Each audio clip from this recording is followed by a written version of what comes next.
คนแฟนเก่าอดเป็นห่วงเจ้าบ่ได้สายเขาเล่าบอกอายว่าเขาเฮ็ดให้เจ้ามีน้ำตาได้เจ้าไปแล้วก็ยังหลายใจไปนาทำสมว่าสิเลิกลาอายเลยโทรมาถามข่าวเจ้าเป็นจังได้เจ็บหลายอยู่บ่ละนะแม่นสิจังใดกะสร้างเจ้ายังมีอายเด้อสายังคงห่วงใยแม่นเจ้าทิมอายไปอยู่น้ำเขา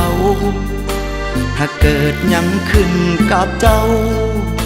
เบอร์เก่าอายยังคอย